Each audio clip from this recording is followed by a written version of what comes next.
സംഗീത, സുജിത, ആര്യ, എല്ലാവർക്കും good evening. Christina, good evening.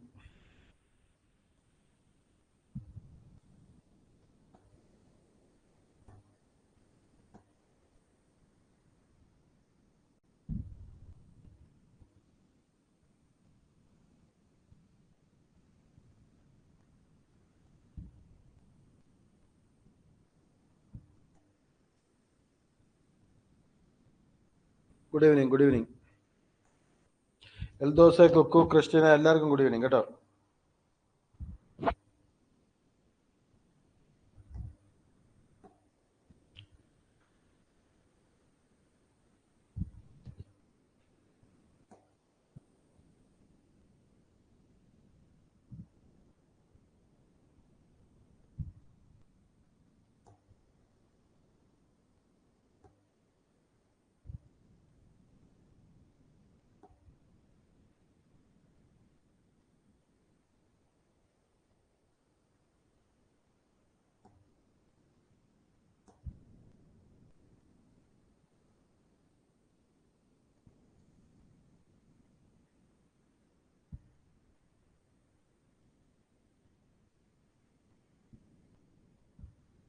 നമ്മൾ start ചെയ്യല്ലേ? എല്ലാവരും ഓക്കെ ആണോ? പറഞ്ഞു എല്ലാവരും ഓക്കെ ആണോ? എല്ലാവരും റെഡിയല്ലേ?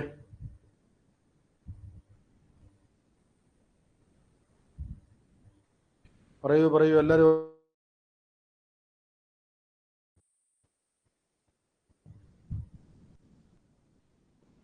Okay right. നമ്മൾ സ്റ്റാർട്ട് ചെയ്യും. നമ്മളപ്പോൾ ഇന്ന് പറയാൻ പോകുന്നത് KCL KVL.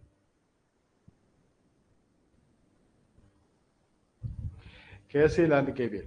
നമ്മൾ KCL പറയുന്നത് എന്താണെന്ന് ചോദിച്ചാൽ, നമ്മളുടെ ഒരു ജംഗ്ഷനിലേക്ക് വരുന്ന കറണ്ടുകളുടെ എല്ലാം, ഇത് I1 ആണ്, ഇത് I2 ആണ്, ഇത് I3 ആണ്, ഇത് I4 ആണ്. എല്ലാം കൂടെ സംയുക്തം എന്ത് കിട്ടും? 0 കിട്ടും. എന്ന് പറഞ്ഞാൽ അത് നമ്മൾ പറഞ്ഞായിരുന്നു, എനർജി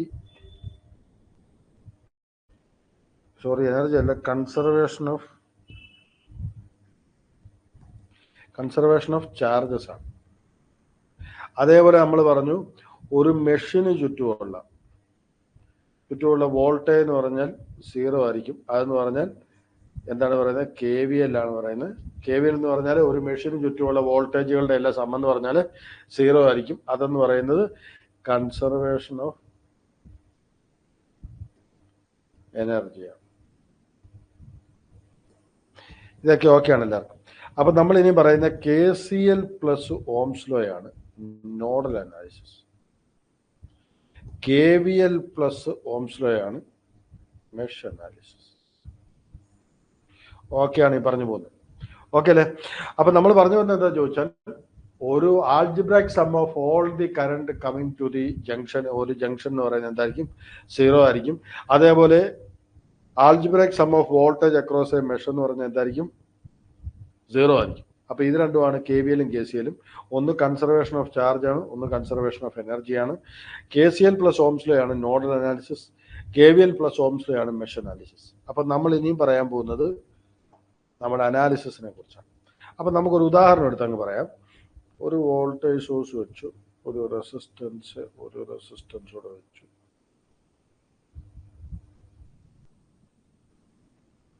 ഉദാഹരണമാണ്. ഇത് R1, ഇത് R2, ഇത് R3. ഇത് V' എന്ന് വിളിച്ചു, ഇത് I' എന്ന് വിളിച്ചു.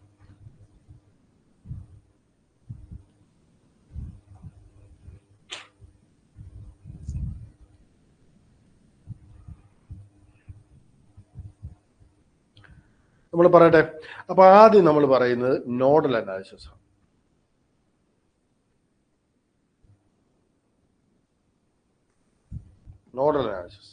നോഡൽ അനാലിസിസ് സ്റ്റാർട്ട് ചെയ്യുന്നത് തന്നെ ആദ്യം ഡേറ്റം നോഡ് 0 വോൾട്ട് കൊടുത്തിട്ടാണ്. ഓക്കെ അല്ലേ? നമ്മളുടെ ഈ പറഞ്ഞു വന്ന ഡേറ്റം നോഡ് 0 വോൾട്ട് കൊടുത്തിട്ടാണ് നമ്മുടെ നോഡൽ അനാലിസിസ് സ്റ്റാർട്ട് ചെയ്യുന്നത്.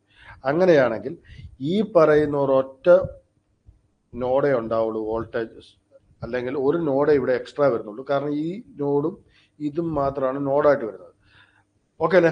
അപ്പൊ നോഡിൽ ആദ്യത്തെ നോഡ് നമ്മൾ എന്തായിട്ട് റെഫറൻസ് നോഡായിട്ട് എടുത്തു, 0 വോൾട്ട് എടുത്തു. അങ്ങനെയാണെങ്കിൽ അടുത്ത വോൾട്ടേജ് നമ്മൾ കൊടുത്തു. ഈ വോൾട്ടേജ് നമ്മളിപ്പോൾ അസ്യൂം ചെയ്യുന്നത്, ഇപ്പൊ നമ്മൾ പറയുന്ന അവിടുത്തെ നോഡൽ അനാലിസിസ് ക്വസ്റ്റൻ എഴുതാൻ പോവാണ്, അല്ലെങ്കിൽ അനാലിസിസിന്റെ ഇക്വേഷൻ എഴുതാൻ പോവാണ്.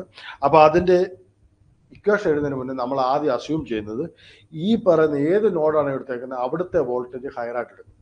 ഓക്കെ അല്ലേ? അങ്ങനെ വരുമ്പം ഈ V minus V dash divided by R1 ആയിരിക്കും ഇങ്ങോട്ടുള്ള കറണ്ട്. ഓക്കെയാണ്. അടുത്ത കറണ്ട് ഏതാണെന്ന് ചോദിച്ചാൽ വി മൈനസ് 0. ഇങ്ങോട്ടേക്ക് നോക്കുമ്പോൾ വോൾട്ടേജ് കറണ്ട് 0 ആണ്. 0 ഡിവൈഡഡ് ബൈ R2. അപ്പൊ ആദ്യത്തെ ഇക്വേഷൻ എഴുതാം, v minus V dash divided by R1. എങ്ങോട്ടേക്കുള്ള കറണ്ട്? ഈ നോഡിൽ നിന്ന് ഒഴുകുന്ന കറണ്ട്. അടുത്ത വീണ്ടും v minus plus v minus 0 divided by R2. ഇവിടെ നമ്മൾ അടുത്ത് പറയുന്നത്, ഇവിടെ എല്ലാം നമ്മൾ എഴുതി പോയത് വോൾട്ടേജിന്റെ ഡിഫറൻസ് ഡിവൈഡഡ് ബൈ R1 എന്ന് പറഞ്ഞാൽ ഇവിടുത്തെ കറണ്ട് ആണ്. ഇത് വേണേൽ I1 എന്ന് വിളിക്കാം. ഇവിടുത്തെ കറണ്ട് നമ്മൾ I2 എന്ന് വിളിച്ചു. അങ്ങനെയാണെങ്കിൽ ഇങ്ങോട്ടേക്കുള്ള കറണ്ട്, അങ്ങോട്ടേക്കുള്ള കറണ്ട് നമുക്ക് പറയുകയാണെങ്കിൽ ഈ I ഡാഷ് തന്നെയായിരിക്കും എങ്ങോട്ടേക്ക്, അകത്തേക്ക്. കാരണം കറണ്ട് സോഴ്സിന്റെ കറണ്ട് ഒരിക്കലും മാറ്റാൻ പറ്റില്ല. നമ്മൾ നേരത്തെ പറഞ്ഞൊരു കണ്ടീഷനാണത്. അതുകൊണ്ട് അത് നോഡിലേക്കാണ് വരുന്നത്. അതുകൊണ്ട് അത് നെഗറ്റീവായിട്ട് എടുത്തു, വാല്യൂ എന്നെടുത്ത് I ഡാഷ്. ഇവിടെ വരെ പറഞ്ഞതിൽ ആർക്കെങ്കിലും സംശയമുണ്ടെന്ന് പറഞ്ഞ്, ഇതേ പാറ്റേൺ നമ്മൾ എപ്പോഴും ക്വസ്റ്റ്യൻ ചെയ്യുമ്പോൾ ശ്രദ്ധിക്കണം, തെറ്റിക്കരുത്. ഇത് വളരെ ഇമ്പോർട്ടൻ്റ് ആണ്. നമ്മൾ പറഞ്ഞു വരുന്ന നോഡിൽ എഴുതുമ്പോൾ ഏത് വോൾട്ടേജ് ആണ് അല്ലെങ്കിൽ ഏത് നോഡിലാണോ ഉള്ളത് ആ നോഡിലെ വോൾട്ടേജ് ഹയറായിട്ട് എടുക്കും. അപ്പം നമ്മൾ വി ഹയറായിട്ട് എടുത്തു. അങ്ങനെ വി ഹയറായിട്ട് എടുത്താൽ V minus V dash divided by R1 എന്ന് പറഞ്ഞ കറണ്ട് പുറത്തേക്ക് ഒഴുകി. V minus 0 divided by R2 എന്ന് പറഞ്ഞിട്ട് പുറത്തേക്ക് ഒഴുകി. പക്ഷെ കറണ്ട് സോഴ്സ് അവിടെ ഉള്ളതുകൊണ്ട് കറണ്ട് സോഴ്സിന്റെ കറണ്ട് മാറ്റാൻ പറ്റൂലെന്ന് നമുക്കറിയാം. അതുകൊണ്ട് ആ നോഡിലെ കറണ്ട് അകത്തേക്ക് ഒഴുകി. അതുകൊണ്ട് അത് മൈനസ് വിളിച്ചു. എല്ലാം കഴിഞ്ഞിട്ട് ഈക്വൽ ടു 0 കൊടുത്തു.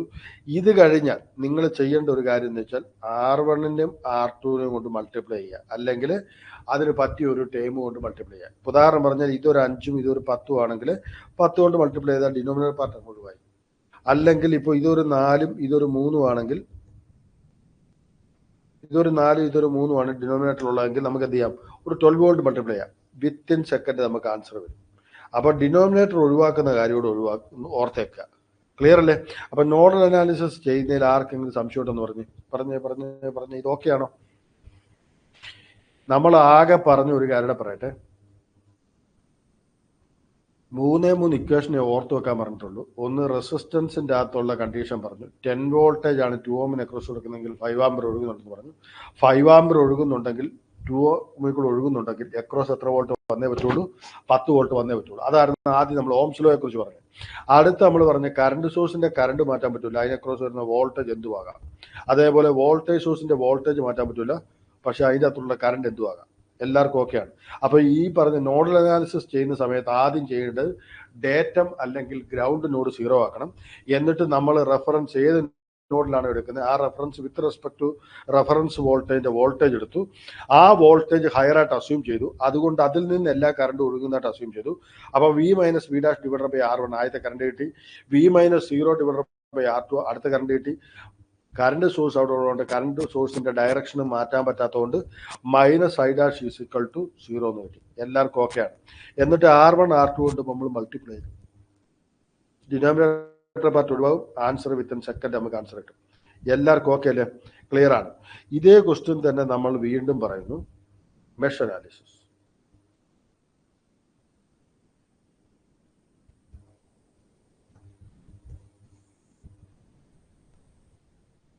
മെഷ് അനാലിസിസ് പറയുന്ന സമയത്ത് ഇതെല്ലാം നമുക്കൊന്ന് വായിക്കാം.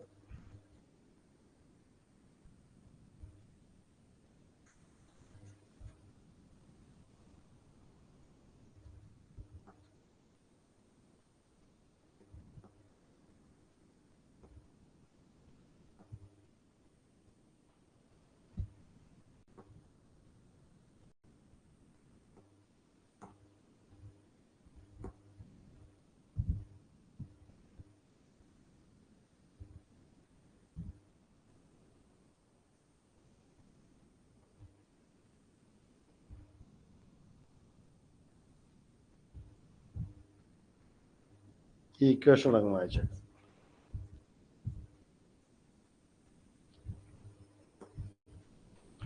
അപ്പം നമ്മൾ നോഡൽ അനാലിസിസ് മാറ്റി ഇനിയും പറയുന്ന ആരെക്കുറിച്ചാണ്? Mesh analysis.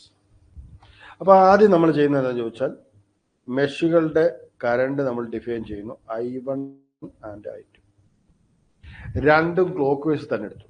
അപ്പം നമ്മൾ ആദ്യം എടുക്കുകയാണെങ്കിൽ നെഗറ്റീവ് ടു പോസിറ്റീവ് ആണ് ഇവിടെ കറണ്ട് കൊടുക്കുന്നത് സോഴ്സിൽ. അതുകൊണ്ട് -V1 എന്ന് എടുത്തു.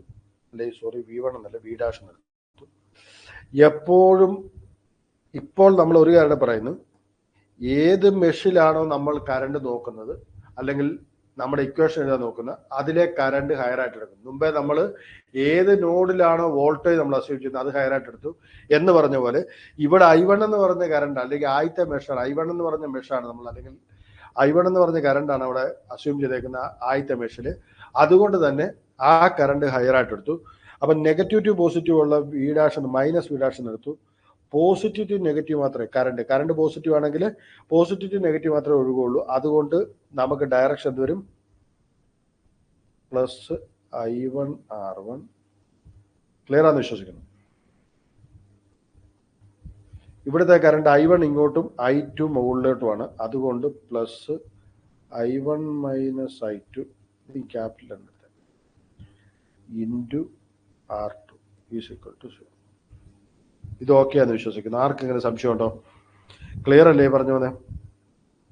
പറയൂ. നമ്മൾ V' എടുത്ത സമയത്ത് നെഗറ്റീവ് ടു പോസിറ്റീവ് ആയിരുന്നു കറണ്ട് ഒഴുകിയത്. അതുകൊണ്ട് അത് നെഗറ്റീവായിട്ട് എടുത്തു. റെസിസ്റ്റൻസ് കൂടെ പോസിറ്റീവ് ടു നെഗറ്റീവ് എഴുതി, അത് പോസിറ്റീവായിട്ട് എടുത്തു. അപ്പോൾ I1 R1 എന്ന് കിട്ടി. അടുത്തത് R2 എത്തിയ സമയത്ത് I1 എന്ന് പറയുന്നത് താഴേക്കും I2 എന്ന് പറഞ്ഞ മുകളിലോട്ടും ഉണ്ട്. പക്ഷെ ഇപ്പം നമ്മൾ അസ്യൂം ചെയ്യുന്നത് ഫസ്റ്റ് മെഷാണ്. അതുകൊണ്ട് തന്നെ നമുക്ക് പറയാം I1 ആണ് ഹൈ. I1 ഹൈ ആണെങ്കിൽ I1 - I2 × R2 ആയിരിക്കും അവിടെ വരുന്ന വോൾട്ടേജ്. ക്ലിയർ അല്ലേ? അത് പോസിറ്റീവ് തന്നെയാണ്. അതുകൊണ്ട് തന്നെ നമുക്ക് എന്ത് പറയാം? ഈ പറഞ്ഞു വന്ന equation I1 - I2 × R2 plus ആയിട്ട് തന്നെ വന്നു. ക്ലിയർ അല്ലേ ഈ പറഞ്ഞു വന്നേ? പറയൂ. എല്ലാവരും ഒന്ന് പറഞ്ഞ് ഓക്കെ ആണോ ഇത്? കിരൺ രാജൻ, നയന, അമീറ, വിജയറാണി, ബസിത എല്ലാവർക്കും ഓക്കെ ആണോ? കുക്കു, എൽദോ, സുജിത, ആര്യ, സംഗീത ക്ലിയർ അല്ലേ എല്ലാവർക്കും? പറഞ്ഞു എല്ലാവർക്കും ഓക്കെയാണ്. അടുത്ത നമ്മൾ മെഷ് പറയുകയാണെങ്കിൽ ഇതാണ് മെഷ് I2 വീണ്ടും നോക്കുകയാണെങ്കിൽ ഇവിടെ പോസിറ്റീവ് നെഗറ്റീവ്. കാരണം ഇപ്പോൾ നമ്മൾ പറയുന്നത് I2 - I1 × R2 ആണ്. ആ സമയത്ത് I2 ആണ് ഇപ്പം നമ്മൾ പറയുന്ന കറണ്ട് അല്ലെങ്കിൽ മെഷ്. സെക്കൻഡ് മെഷ് ആകുമ്പം അവിടുത്തെ കറണ്ടാണ് ഹൈ. അപ്പം I2 ഹയർ ആകുന്ന സമയത്ത് പോസിറ്റീവ് ഇവിടെ വരും, നെഗറ്റീവ് ഇവിടെ വരും. കാരണം അത് മുകളിലേക്കാണ് വരുന്നത്, മറ്റേ താഴേക്കാണ്. എപ്പോഴും റെസിസ്റ്റൻസ് കൂടെ പോസിറ്റീവ് കറണ്ട് ഒഴുകുന്ന സമയത്ത് പോസിറ്റീവ് ടു നെഗറ്റീവ് മാത്രമേ കറണ്ട് ഒഴുകുള്ളൂ. ശരിയല്ലേ? അപ്പോൾ I2 - I1 × R2 ഇത് കൂടെ എത്രയാണ്? +I2 × R3. കറണ്ട് സോഴ്സിന് അക്രോസ് ഉള്ള വോൾട്ടേജ് എത്ര ആയിരിക്കും?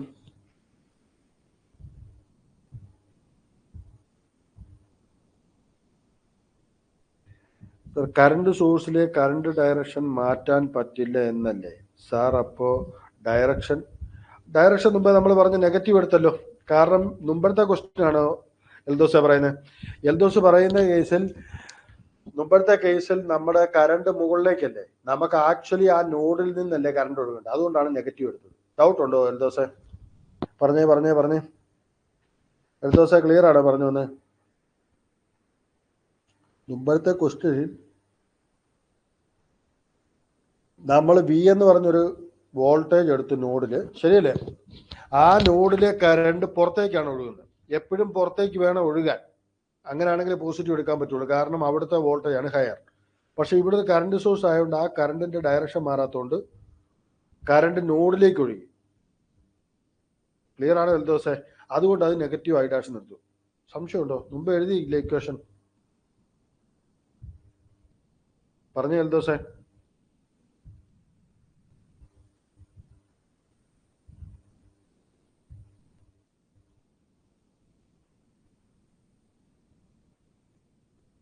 Okay right. മുമ്പത്തെ നമ്മളെപ്പോഴും പറയുന്നത് ഏത് നോഡിലാണോ ചെയ്യുന്നത് ആ നോഡിൽ നിന്ന് കറണ്ട് എല്ലാം ഒഴുകുന്നതാണ്. പക്ഷെ കറണ്ട് സോഴ്സ് വന്നു കഴിഞ്ഞാൽ പിന്നെ ഒന്നും ചെയ്യാൻ പറ്റില്ല. കറണ്ട് സോഴ്സിന്റെ ഡയറക്ഷൻ മാറ്റാൻ പറ്റില്ല, വാല്യൂസും മാറ്റാൻ പറ്റില്ല. അപ്പൊ കറണ്ട് സോഴ്സ് നോഡിലേക്കാണ് ഒഴുകി, അതുകൊണ്ട് മൈനസ് നമ്മൾ എടുത്തു. എല്ലാവർക്കും ക്ലിയർ ആണ്? മുമ്പത്തെ ക്വസ്റ്റനില്ല.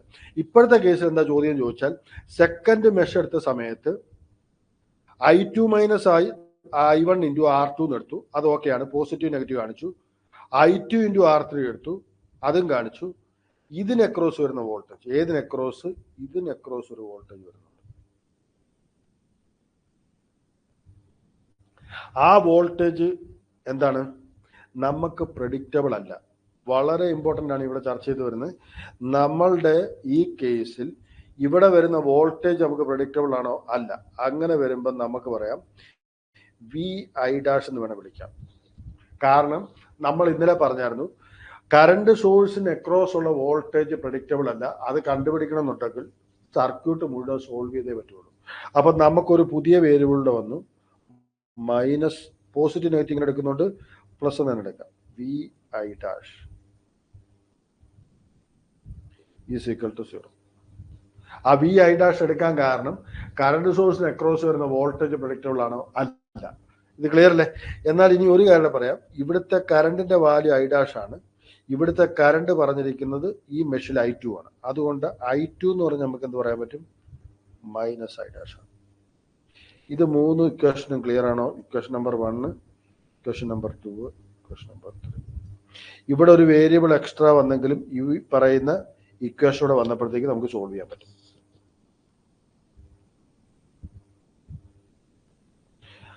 ആ കിരണെ, വേറൊരു കാര്യമുണ്ട്, നമ്മളെല്ലാം ക്ലോക്ക് വൈസിലാണ് എടുക്കുന്നത് എല്ലാ തവണയും. ക്ലിയർ ആണോ? അല്ലെങ്കിൽ ആന്റി ക്ലോക്ക് വൈസിൽ എടുക്കാം, പക്ഷേ എല്ലാ തവണയും നമ്മൾ ക്ലോക്ക് വൈസിൽ എടുക്കുന്നത് എപ്പോഴും. മെഷ് അനാലിസിസ് വരുന്ന സമയത്ത് നമുക്ക് I1ഉം I2 എല്ലാം എപ്പോഴും ക്ലോക്ക് വൈസ് ഡയറക്ഷനിലായിരുന്നു. അതും ഏത് മെഷാണ് ചെയ്യുന്നത് അവിടുത്തെ കറണ്ട് ഹൈ ആയിരിക്കും. ഇവിടെയുള്ള പ്രശ്നം എന്താണെന്ന് ചോദിച്ചാൽ, നമ്മൾ എപ്പോഴും നോഡലോ അല്ലെങ്കിൽ ഈ പറഞ്ഞ നെറ്റ്വർക്ക് അനാലിസിസ് പഠിക്കുന്ന സമയത്ത് 3 കാര്യങ്ങൾ എപ്പോഴും ഓർത്തിരിക്കുക. ഈ 3 കാര്യങ്ങൾ ഏതൊക്കെയാണെന്നറിയോ? ഒന്ന്, ഞാൻ റെസിസ്റ്റൻസിന് അക്രോസ് പറഞ്ഞത്, 2 ഓമിന് അക്രോസ് 10 വോൾട്ട് ആണ്, 5 ആമ്പർ ഒഴുകും. 5 ആമ്പർ ഒഴുകുന്നുണ്ടെങ്കിൽ 10 വോൾട്ട് അക്രോസ് വന്നേ പറ്റുള്ളൂ. അതും പോസിറ്റീവ് ടു നെഗറ്റീവ് മാത്രമേ ഒഴുകുള്ളൂ റെസിസ്റ്റൻസ്. ഇത്രയും കാര്യം എപ്പോഴും ഓർത്തിരിക്കേണ്ടതാണ്. രണ്ടാമത് നമ്മൾ പറഞ്ഞ വോൾട്ടേജ് സോഴ്സ് ആണ്. വോൾട്ടേജ് സോഴ്സിനകത്തുള്ള കറണ്ട് നമുക്ക് പ്രെഡിക്റ്റബിൾ അല്ല, പക്ഷേ അതിന് അക്രോസ് വരുന്ന വോൾട്ടേജ് നെവർ ചേഞ്ച്.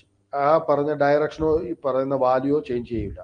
അതേപോലെ തന്നെ അടുത്ത് നമ്മൾ പറയുന്നത് എന്താണെന്ന് ചോദിച്ചാൽ, ഈ പറഞ്ഞു വന്ന നമ്മുടെ കറണ്ട് സോഴ്സിന് അക്രോസ് വരുന്ന വോൾട്ടേജ് പ്രെഡിക്റ്റബിൾ അല്ല, പക്ഷെ ആ പറയുന്ന കറണ്ടിന്റെ ഡയറക്ഷനോ കറണ്ടിന്റെ വാല്യൂ ഒരിക്കലും ചേഞ്ച് ചെയ്യില്ല. എല്ലാം ഓക്കെയാണ്. കിരൺ രാജ, ക്ലിയർ അല്ലേ പറഞ്ഞു വന്നേ? ഈ ഇക്വേഷൻസ് എല്ലാം എല്ലാവർക്കും ഓക്കെ അല്ലേ? അപ്പൊ ഇവിടെ നമുക്ക് കറണ്ട് സോഴ്സ് മാത്രമായിട്ട് നമ്മൾ ചെയ്യുന്ന സമയത്ത് മെഷ് അനാലിസിസ് ആണ് ചെയ്യുന്നത്. ആ മെഷ് അനാലിസിസ് ചെയ്യുന്ന സമയത്ത് നമുക്ക് എന്ത് കിട്ടും? നമുക്ക് 3 ഇക്വേഷൻസ് കിട്ടും. കാരണം വേറൊന്നുമല്ല, നമ്മുടെ ഈ 3 ഇക്വേഷൻസ് സോൾവ് ചെയ്താൽ മാത്രമേ നമുക്ക് ആൻസർ കണ്ടുപിടിക്കാൻ പറ്റുള്ളൂ. നമ്മൾ ഇപ്പം നോക്ക് നിവിയ, എല്ലാം പോസിറ്റീവ് ടു നെഗറ്റീവ് പോസിറ്റീവ് ആയിട്ട് എടുത്ത്, ഇവിടെ പോസിറ്റീവ് അല്ലേ എടുത്ത് നോക്ക്, ഇവിടെ പോസിറ്റീവ് എടുത്തു, ഇവിടെ പോസിറ്റീവ് എടുത്തു, ഇവിടെ പോസിറ്റീവ് എടുത്തു. കാരണം positive negative positive negative positive negative, ഇത് നമ്മൾ ഡയറക്ഷൻ എടുത്തിരിക്കുന്നത് ഇങ്ങനെയാണ്. VI' ഡയറക്ഷൻ ഓൾറെഡി നമ്മൾ ഡിസ്ക്രൈബ് ചെയ്തേക്കുന്നത്, ഇവിടെ പോസിറ്റീവ്, ഇവിടെ നെഗറ്റീവ്, VI' എന്ന് എഴുതിയേക്കുന്നത്. അതുകൊണ്ട് അതും പോസിറ്റീവായിട്ട് എടുത്തു. ഓക്കെ ആണോ പറഞ്ഞു വന്നേ?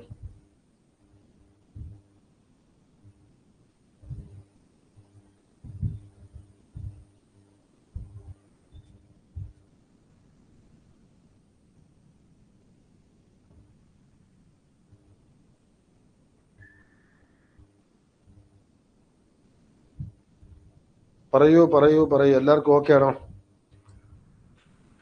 പറയൂ പറയൂ, എല്ലാവർക്കും ഓക്കെ ആണോ? എല്ലാവരും ഒന്ന് പറഞ്ഞേ. ബസിത ഓക്കെ ആണോ? വിജയറാണി, അമീര ക്ലിയർ ആണോ? നയന, ക്രിസ്റ്റീന, നിവയ്ക്ക് ഓക്കെ അല്ലേ? കുക്കു, എൽദോസ്, സുജിത, ആര്യ, സംഗീത എല്ലാവർക്കും ഓക്കെ അല്ലേ? പറഞ്ഞേ. മെഷ് അനാലിസിസും നോഡൽ അനാലിസിസും ഓക്കെയാണ്. ഓക്കെയാണ് അല്ലേ?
അതേ സുജിത, ഡയറക്ഷൻ നോക്കി തന്നെയാണ് എഴുതുന്നത് അല്ലേ? നമ്മൾ ഓൾറെഡി ആ VI ഡാഷിന് ഡയറക്ഷൻ ഓൾറെഡി പ്രിഡിക്റ്റബിൾ എഴുതി വെച്ചിട്ടുള്ളതുകൊണ്ട് അല്ലെങ്കിൽ വരച്ചിട്ടുള്ളതുകൊണ്ട് ഡയറക്ഷൻ നോക്കി പോസിറ്റീവ് നെഗറ്റീവ് ആയതുകൊണ്ട് പോസിറ്റീവ് തന്നെ എഴുതി. ഓക്കെ അല്ലേ? എല്ലാം ഡയറക്ഷൻ നോക്കി തന്നെയാണ് എഴുതുന്നത്. പിന്നെ ഏത് മെഷിലാണോ ഉള്ളത് ആ മെഷിലെ കറണ്ട് ഹൈ ആയിരിക്കും. ഏത് നോഡിലാണോ ഉള്ളത് ആ നോഡിൽ നിന്ന് പോകുന്ന കറണ്ടുകളായിരിക്കും ഉണ്ടാകുന്നത് എന്ന് പറഞ്ഞാൽ ആ അവിടുത്തെ വോൾട്ടേജ് ആയിരിക്കും ഹൈ ആയിട്ട് അസ്യൂം ചെയ്യുന്നത്.